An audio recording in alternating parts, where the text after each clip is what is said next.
أعوذ بالله من الشيطان الرجيم بسم الله الرحمن الرحيم الصلاة والسلام على أشرف المرسلين سيدنا محمد وعلى آله وصحبه وسلم تسليما كثيرا. Le prophète sallallahu alayhi wa sallam dit dans un hadith rapporté par l'imam al-Bukhari et Ahmed ibn Hanbal dans le Musnad, il dit Inna ad-dunya mal'ounatun, la vie de ce bas monde est maudite, sauf trois choses. Illa dhikrullah wa aliman aw muta'alliman. Le prophète sallallahu alayhi wa sallam dit tout ce qui se trouve dans ce bas monde est maudit, excepté deux choses en l'occurrence, al-dhikr et al-ilm. Et ça permet ces deux notions, ça nous permet d'approfondir tout ce que nous avons abordé depuis le début du séjour, parce que le but, c'est pas d'aborder à chaque fois de nouveaux sujets, mais d'approfondir vraiment une réflexion. Et donc, ici, le prophète sallam non seulement nous décrit la réalité de l'existence humaine, c'est une chose qui n'a aucune valeur, qui n'a pas d'importance, la vie est maudite.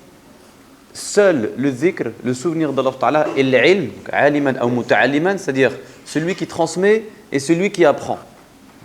Ces trois catégories de personnes, celui qui évoque Dieu, qui apprend, qui transmet, eh bien, vont demeurer lucides quant aux illusions de ce bas monde. Parce que le bas monde, ad-dunya, produit énormément d'illusions. Et le cœur devient la cible privilégiée des illusions de ce bas monde. Voilà pourquoi le prophète sallallahu alayhi wa sallam, comme le Coran, il y a de nombreux versets dans le Coran qui mettent en garde contre les illusions de la vie, contre son caractère éphémère, qui interpelle la conscience du croyant pour éviter que le croyant ne s'ancre dans la terre, ne s'enracine dans la terre. Et pour faire face à toutes ces illusions, pour faire face à ces assauts de ce bas monde, le prophète nous conseille de pratiquer l'évocation d'Allah Ta'ala et d'étudier.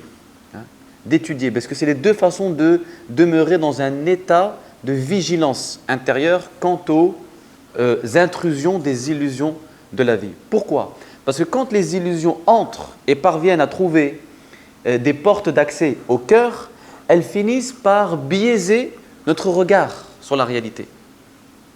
Et je peux vous donner un exemple dans le Coran, qui est l'exemple de la reine de Saba, avec Sulayman alayhi salam. Vous connaissez certainement l'histoire. La reine de Saba était une femme qui dirigeait un peuple et qui adorait le soleil. Donc la lumière éphémère de la vie de ce bas monde. Elle adorait le soleil. Et quand Sulayman alayhi salam apprend ceci, donc il est informé à travers la huppe de cette situation, qu'il existe sur terre un peuple dirigé par une femme qui adore le soleil, eh bien, fidèlement à sa mission prophétique, il transmet le message à cette femme et il l'invite à épouser le monothéisme de l'islam. Donc cette femme, qui était très intelligente aussi, n'accepte pas aussi facilement le message. C'est-à-dire, en général, les rois, la seule chose qui les intéresse, c'est l'accroissement de leur pouvoir. Donc avant de m'engager sur sa voie, je vais lui envoyer des cadeaux, juste pour mettre à l'épreuve sa sincérité. S'il accepte les cadeaux, eh bien, j'accepte de l'écouter. S'il refuse mes cadeaux, j'accepte de l'écouter. S'il les accepte, c'est que c'est quelqu'un qui est intéressé dans son message. C'est-à-dire qu'il a un intérêt mondain. Sulayman lui renvoie ses cadeaux. Lui qui jouissait d'un pouvoir extraordinaire, Sulayman alayhi salam, donc il refuse ses cadeaux et là, Bilqis comprend qu'elle a affaire à quelqu'un d'extraordinaire. Donc elle se met en route en direction de Sulayman pour écouter son message. Et Sulayman, qu'est-ce qu'il fait ? Sulayman va mettre à l'épreuve Bilqis. Il va la mettre à l'épreuve pour mesurer l'état de son cœur. Il va demander à l'un de ses soldats de lui apporter son trône avant qu'elle n'arrive. Je passe les détails, vous trouvez ça dans Surat An-Naml. Avant qu'elle n'arrive. Et il dit à ses soldats, modifiez son trône. modifier, apporter quelques modifications. On va voir, ça va reconnaître son trône. Donc, Belqis arrive et il la soumet à la première, il va la soumettre à 2 épreuves. Il la soumet à la première épreuve, il lui dit, est-ce ton trône? Elle lui dit, Ka'annahu, on dirait que c'est le mien. Très bien, seconde épreuve, entre dans le palais. Et vous savez que le palais de Sulayman alayhi salam, son sol était constitué d'une dalle de cristal, sous laquelle se trouvait de l'eau. Et donc, comme en entrant dans le palais, elle pensait avoir affaire à une nappe d'eau, elle dénude ses jambes, c'est-à-dire elle lève un peu sa robe pour éviter d'être mouillée. Et elle ne s'est pas rendue compte qu'il y avait une dalle de cristal. Et là, elle se rend compte qu'elle qu'elle a été victime d'une illusion d'optique, si vous voulez, qu'elle s'est trompée. Et là, elle finit par reconnaître la puissance salomonique et elle épouse son message. Elle devient croyante. Vous allez me dire, mais quel est le sens de ces 2 épreuves que Sulayman fait subir à Belqis? Très peu de personnes s'arrêtent sur le sens de ces 2 épreuves-là. En fait, Sulayman lui fait vivre à travers ces 2 épreuves une initiation. Il l'élève de la lumière éphémère de ce bas monde vers la lumière éternelle de Dieu.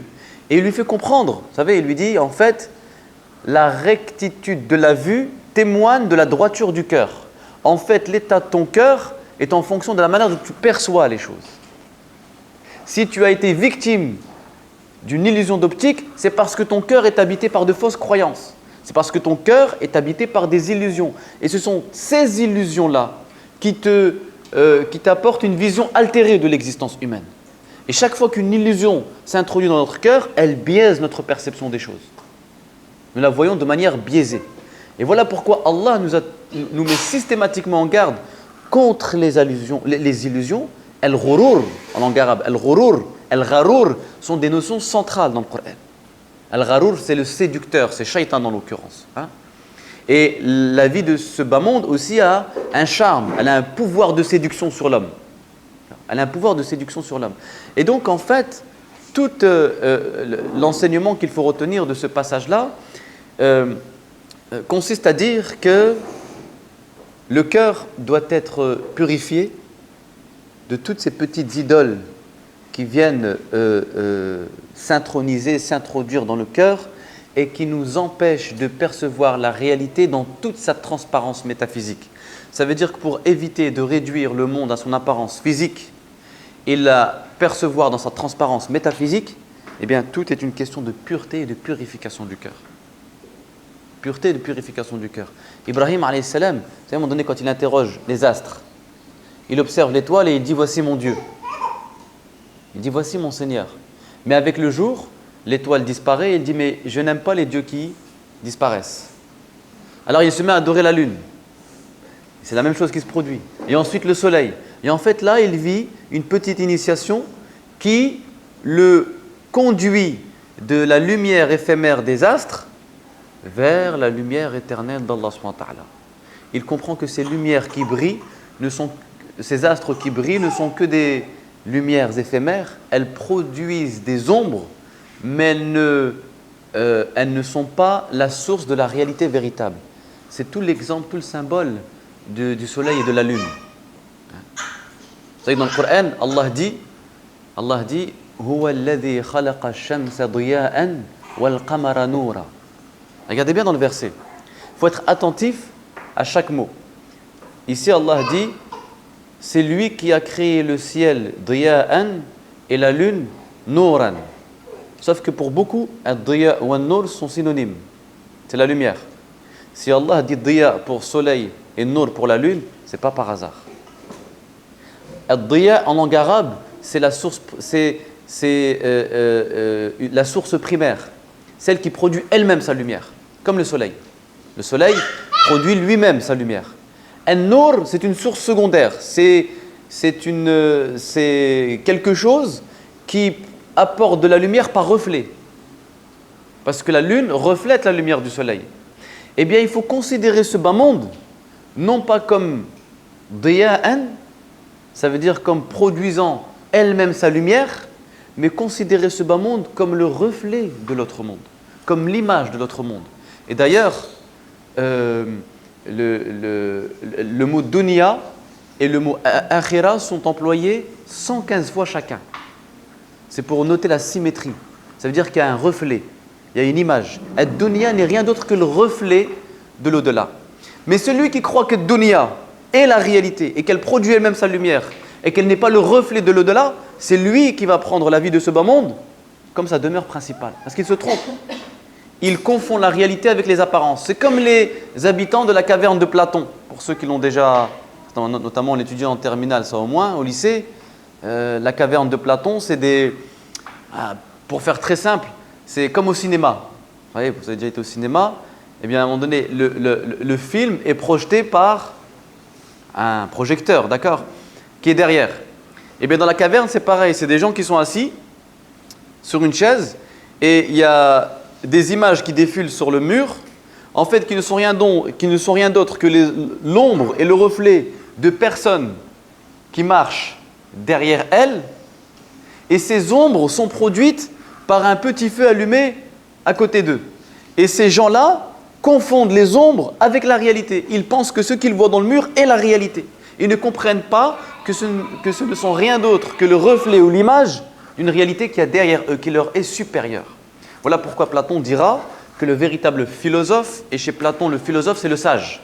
Ce n'est pas le philosophe tel qu'on l'entend aujourd'hui. Aujourd'hui, le philosophe, c'est celui qui fabrique beaucoup de concepts. Alors que chez les Grecs, la philosophie était synonyme de sagesse, celui qui essayait de toujours s'élever davantage vers la sagesse. Il dit le philosophe véritable, c'est celui qui parvient à se délivrer des illusions de la caverne, des ombres que produit la caverne, à travers une ascension vers le soleil véritable, vers les vérités suprêmes. Et c'est pourquoi en islam, on va trouver beaucoup de philosophes musulmans qui vont être de tendance platoniciens, notamment Avicenne, Al-Kindi, tous. Pourquoi? Parce qu'ils ont trouvé une espèce de compatibilité ou une source d'inspiration qui confirmait leur conviction spirituelle. Parce que le cheminement spirituel, c'est ça, c'est s'élever toujours vers la lumière véritable et se délivrer des ombres que produit la lumière éphémère du soleil et que nous confondons avec la réalité. Et ça, cette élévation, cette ascension spirituelle passe par la purification du cœur. Parce que le cœur, en fait, c'est l'organe intellectuel qui nous permet de comprendre les choses. Et cet intellect a des prolongements. Il a la mémoire, il a la raison, il a les sentiments, il a l'imagination. Toutes ces facultés-là sont reliées à cet intellect du cœur. Une fois qu'on prive, comme on a dit la fois dernière, qu'on déchire le lien entre ces diverses facultés avec le soleil, ces facultés se mettent à fonctionner de manière autonome et c'est ça qui conduit l'homme à sa perte. Purifier son cœur consiste à libérer justement toutes ces idoles, toutes ces illusions, parce que le cœur, quand il est dur, il sert de prise pour l'âme. Vous avez peut-être eu l'occasion de le voir tout à l'heure, au niveau de la source, mais quand l'eau glisse ou coule sur les pierres, elle les adoucit. Et la pierre, adoucie par l'eau, devient difficile à accrocher. Sert difficilement d'appui pour l'homme. Eh bien, le cœur, c'est pareil. Quand l'eau divine coule sur le cœur, eh bien, elle rend difficile d'accès. Alors, elle rend l'accès difficile à l'âme. C'est-à-dire, l'âme ne peut pas se servir ne peut pas prendre le cœur comme une prise quand il est purifié par cette source d'eau divine qui est en nous. Et cette source d'eau divine qui est en nous, c'est le ruh, c'est l'esprit. Et c'est pourquoi purifier son cœur ne consiste à rien d'autre qu'à faire émerger ce ruh qui est en nous. Parce que Allah dit dans le Coran, et nous avons insufflé dans le corps de l'homme une part de notre esprit. Chacun d'entre nous est habité par cet esprit qui sommeille. Et un esprit, un ruh, un souffle qui a été étouffé par les agitations de l'âme. Étouffé. Ce souffle, donc il peine à Et donc, c'est pourquoi on est en pleine asphyxie spirituelle. On manque d'oxygène à l'intérieur. Et donc, développer son esprit par le dhikr, par la lecture du Coran, par le Coran, permet justement à cet esprit de refaire surface, d'agir et d'impacter notre intériorité. Et d'oxygéner notre espace intérieur. Et de soumettre l'âme. Pour que l'âme puisse trouver l'apaisement. C'est tout le sens du verset « Ya ayyatuha nafsul mutma'inna irji'i ila rabbiki radiyatan mardiya » C'est-à-dire « Ô toi âme apaisée, retourne auprès de ton Seigneur agréé. » Ô toi âme apaisée. C'est quoi? Vous savez, quand on parle d'agonie, certaines personnes me disent « Mais quand on agonise, qu'est-ce qui sort? C'est l'âme ou l'esprit ?» On dit « Ouais, le ruh est sorti, mais le ruh c'est l'âme. » Il y a une confusion. Les gens ne savent pas en fait faire la véritable distinction entre l'âme et l'esprit. L'âme, c'est ce qui constitue la conscience individuelle de l'homme. Autrement dit, l'identité de l'homme. Hein? Ce qui le relie à la terre. L'ego. Voilà, tout ça, c'est l'âme, c'est la nefs. Et avec toutes ces contradictions, avec le caractère propre de l'âme, c'est l'instabilité. C'est l'instabilité. Et Ruh, c'est ce souffle divin qui est en nous. Un souffle divin. Et quand on a questionné, vous savez, les Juifs sont venus questionner le prophète sallam, au sujet de 3 choses, pour voir s'il était vraiment prophète. Et vous le savez ça. Et parmi les 3 questions, il y a Ar-Ruh, l'esprit. Et là, Allah dit, l'esprit, ça relève de l'ordre divin. C'est une chose qui vous échappe. C'est quelque chose de spirituel. C'est quelque chose de spirituel. Donc nous avons cette part, cette ressource spirituelle qu'il faut revitaliser. Nous avons des ressources spirituelles. Nous en avons, nous en possédons. Elles sont en nous, ces ressources spirituelles. Eh bien, il faut les actualiser. Il faut les réveiller parce que c'est ce ruh qui va oxygéner l'âme et ensuite qui va la dominer, qui va l'apaiser. Et en fait, qu'est-ce qui sort du corps au moment de l'agonie? C'est l'âme. Mais elle va sortir soit avec l'empreinte de l'esprit, si l'esprit a pu la dominer, si elle a pu envelopper l'âme, elle sort avec l'empreinte de ruh, ou soit elle en sort privée de cette empreinte. C'est ça en fait. Hein. C'est avec quelle empreinte l'âme va sortir. Elle sort avec quelle empreinte? Avec l'empreinte de ruh ou avec l'empreinte de la vie de ce bas monde et l'empreinte de toutes les illusions qui l'ont déterminée, qui l'ont caractérisée durant son existence sur Terre. Et ça, c'est une chose qui est très très importante. Allah subhanahu wa ta'ala, quand il crée Adam, alayhi salam, donc il le crée d'un corps, ensuite il lui insuffle de son esprit et il va lui permettre. Adam, c'est incroyable. Adam, alayhi salam, il a plusieurs privilèges. D'abord, il est créé par les propres mains d'Allah subhanahu wa ta'ala. 1. 2. Il reçoit directement le souffle d'Allah subhanahu wa ta'ala. 3. Il a comme maître, comme entre guillemets cheikh, Allah. Pourquoi? Parce que c'est Allah qui lui enseigne le nom de chaque chose. وَعَلَّمَ آدَمَ الْأَسْمَاءَ كُلَّهَا. Regardez tous les privilèges qu'il a. 4. Il voit des anges créés de lumière se prosterner devant lui qui n'est qu'argile. 5e privilège, il est placé au paradis. Ça veut dire qu'il avait toutes les conditions pour adorer Allah subhanahu wa ta'ala. Toutes les conditions étaient réunies. Toutes les conditions étaient réunies. Et sa nature à ce moment-là, la nature de l'homme à ce moment-là, elle était saine. La fitra de l'homme, la nature primordiale de l'homme est saine. En fait, la nature de l'homme est prédisposée à vivre dans la proximité d'Allah subhanahu wa ta'ala. Mais une fois qu'Adam a touché à l'arbre, une seconde nature est venue constituer l'homme. Et tout le cheminement spirituel consiste à déchirer ou à se libérer de cette seconde nature qui est le fruit de la désobéissance pour retrouver sa nature primordiale. Sa nature, retrouver son état primordial, notre nature édénique, notre nature paradisiaque. Hein, cette innocence première. C'est ça, c'est repartir à la quête de cette innocence première qui caractérise l'homme. Mais, et c'est là où il faut relativiser, c'est que le cheminement spirituel, ou cette ascension, cette élévation, ne se fera jamais sans chute, sans faiblesse, sans fragilité. Parce que regardez bien, Adam alayhi salam, comme je vous l'ai dit, toutes les conditions étaient réunies pour qu'il adore Dieu et qu'il baigne dans la proximité d'Allah. Et malgré tout ceci, il a désobéi. Ça veut dire que si la désobéissance a été possible au ciel, comment elle ne serait pas possible sur terre? Comment elle ne serait pas possible sur terre? Donc la désobéissance est une chose à intégrer dans l'économie de notre cheminement spirituel. Parce que la spiritualité ne consiste pas à faire de l'homme un homme qui plane, ou un homme qui marche sur l'eau, ou qui accomplit des miracles ou des prodiges. C'est pas ça. Le cheminement spirituel, quel que soit le degré dans lequel nous nous trouvons, ne nous empêchera jamais d'être des hommes et des humains. Jamais. Donc, et c'est pourquoi il ne faut jamais idéaliser une personne. N'importe quelle personne, aussi élevée soit-elle spirituellement, eh bien, peut avoir des moments de colère, peut s'emporter sur ses enfants, se disputer avec sa femme ou son mari. Ça fait partie de... Sauf que la différence, elle est où?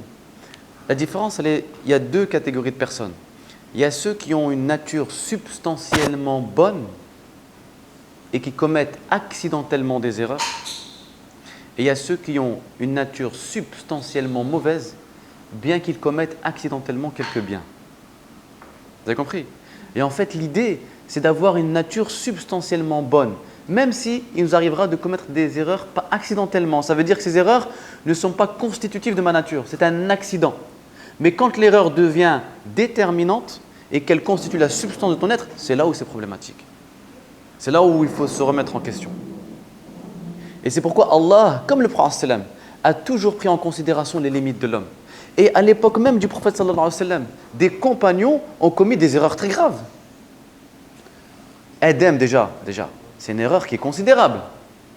Mais c'est pas pour eux, ça n'enlève rien.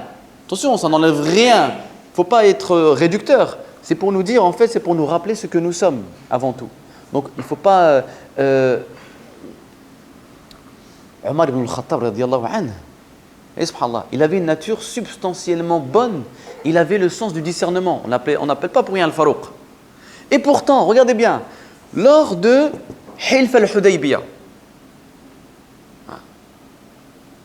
que va-t-il se passer? C'est que le prophète sallam, il est en train de négocier un pacte avec Suhail ibn Amr. Négocier un pacte qui semblait aller en défaveur des musulmans. Et Omar ne supporte pas le sens de la négociation. Il interpelle le prophète, Ya Rasulallah.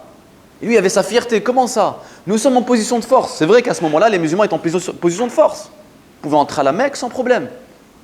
Les Quraysh n'auraient pas bronché. Parce qu'ils avaient changé le rapport de force.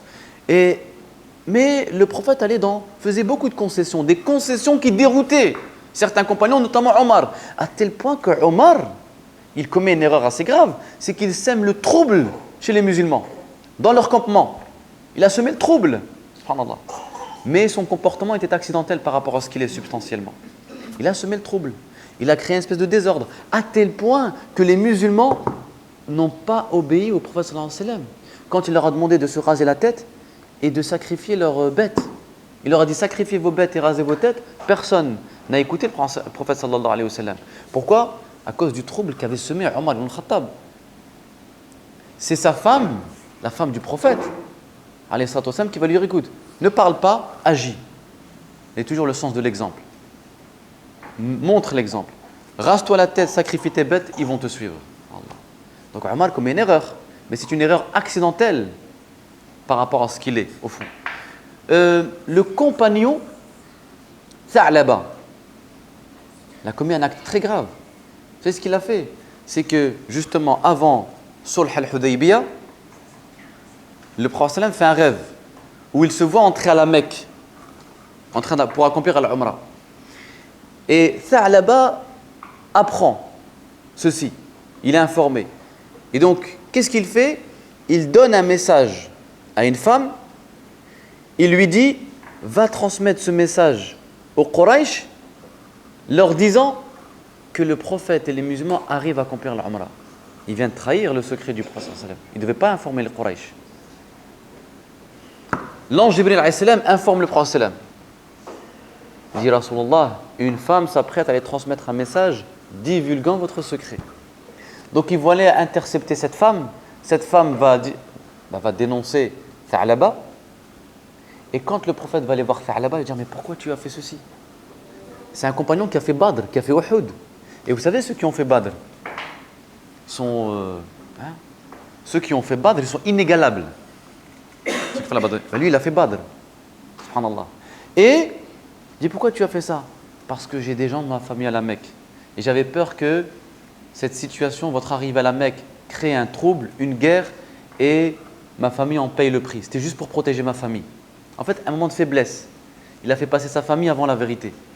Un moment de faiblesse. Et des fois, parfois, dans notre élévation, on peut être rattrapé, ce qui est normal. Et l'islam le prend en considération, subhanallah. Le prend en considération.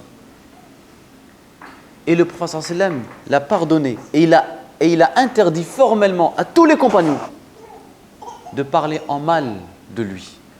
Et il leur a dit, chaque fois que vous allez parler de Tha'laba, vous allez parler de lui en bien. Et vous allez vanter ses mérites.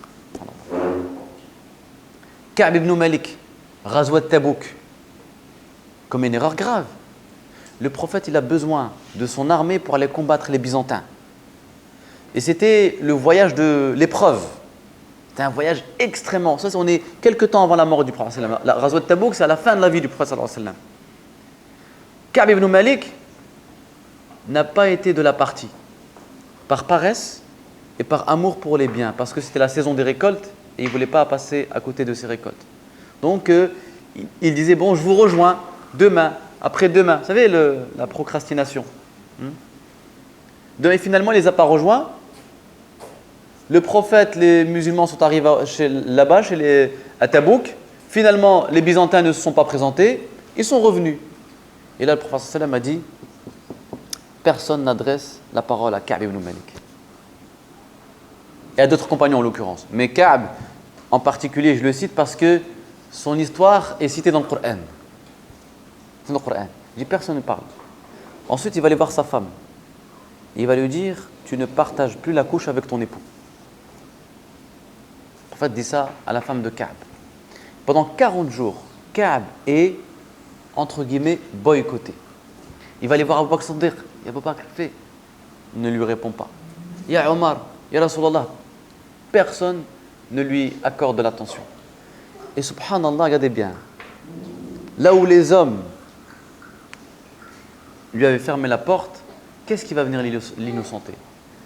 Une voix qui vient du haut des 7 cieux. Allah, dans une sourate, il va venir, pas innocenter, mais pardonner à Ka'b. En disant, stop. En fait, que ce boycott, on arrête. Allah accorde sa miséricorde à Ka'b. C'est Allah, du haut des 7 cieux, qui va pardonner l'erreur de Ka'b. Dans Surat Tawbah, le repentir. Comme vous le savez, la seule surat qui ne commence pas par Bismillah ar-Rahman ar-Rahim. Donc vous voyez que quand on chemine spirituellement, pour éviter toutes sortes de frustrations, il ne faut pas négliger le côté fragile de l'homme. Il est normal qu'à un moment donné, nous soyons rattrapés par nos fragilités. C'est normal. Le but, c'est de dépasser ces fragilités, de les guérir, de les soigner, même si elles se représentent. Et c'est pourquoi l'islam a un esprit, ça vous le savez très bien, il a vraiment l'esprit de la souplesse. Le message de l'islam a tout fait pour rendre la pratique de la religion très simple. Et moi, je m'étonne de voir parfois des gens se compliquer la situation. Rien que dans la pratique, dans la prière, dans le wudu, dans les choses basiques, mais ils se compliquent les choses à un point énorme. Après, il ne faut pas s'étonner qu'à un moment donné, on vomisse la religion. Parce que tu l'as compliqué. Le prophète, quand il envoie Mu'adh ibn Jabal au Yémen, yassir wa la tu'assir, rend les choses faciles et pas difficiles. Si tu es amené à diriger une prière, fais court. Fais court. Ne prends pas les gens en otage. Il y a des gens qui sont âgés, il y a des gens qui ont des enfants, il y a des gens qui ont des problèmes de santé. Quand tu es tout seul, prolonge, il n'y a pas de problème. Avec les gens, sois très souple. C'est le prophète qui disait toujours ça aux compagnons. Quand il les envoyait instruire une communauté ou une ville ou un village, il leur donnait toujours cette instruction. Facilitez, ne compliquez pas les choses. Ne rendez pas la pratique de l'islam contraignante. La ikraha fi din, il n'y a pas de contrainte dans la religion. Là, il y a des gens qui ne comprennent pas cet esprit-là qui est très important parce que c'est cette souplesse qui aide le cœur à se purifier, à s'élever. Sans cette souplesse, eh bien, l'âme finit par se renfermer sur elle-même. Cette souplesse, il y a plein d'exemples comme ceci. Vous savez, quand on va, pour ceux qui ont déjà fait le trajet pour aller au bled, on est voyageur et on connaît tous les aménagements dans la pratique de la prière dans le voyage. Tu es sur la route, aire de repos. Pourquoi tu te casses la tête? Fais tes ablutions, passe l'eau sur tes chaussures, regroupe les prières. Non, ils ne comprennent pas ça. En fait, eux, ils pensent que si c'est trop simple, je vais passer à côté de quelque chose. Ils pensent, voilà, je vais passer, je n'aurai pas de mérite. Alors que non. Et donc, il y en a, qu'est-ce qu'ils font? Ils font pire que mieux. Ils arrivent dans les aires de repos, ils font ruina. Il enlève sa chaussure, il enlève sa chaussette. Il te pose son gros pied dans le lavabo. Il en met partout. Un non-musulman est à côté, mesquin, il vient juste laver les mains, il voit avec les orteils, c'est le périph'. Et tu dis, mais pourquoi tout ça? Tu peux même prier dans tes chaussures. Le professeur sallam dit dans un hadith rapporté par l'imam Ahmed ibn Hanbal dans le Musnad, Sallu fini alaykum, priez dans vos chaussures. Ça, c'est dans le Musnad de l'imam Ahmed ibn Hanbal. D'ailleurs, les compagnons, ils priaient dans leurs chaussures. Il y a plein de choses comme ceci. Lors de la bataille de Badr, bataille qui s'est déroulée durant le jeûne, des compagnons avaient décidé de jeûner quand même. Et le prophète aurait pu leur dire, Masha'Allah, très bien, malgré la bataille, le voyage du jeûne, c'est très bien. Leur dire, attention, pensez pas que vous êtes plus pieux que ceux qui ont décidé de ne pas jeûner. Les amis en garde. Voilà, vous voulez jeûner, vous pouvez. Mais ne croyez pas que vous êtes plus pieux que ceux qui ont décidé de ne pas jeûner. Et c'est comme s'il les conseillait, n'en faites pas trop. Et vous connaissez toutes les traditions qui nous rapportent ces compagnons qui, à un moment donné, vous savez, quand on débute dans l'islam, on a toujours cette ferveur du départ.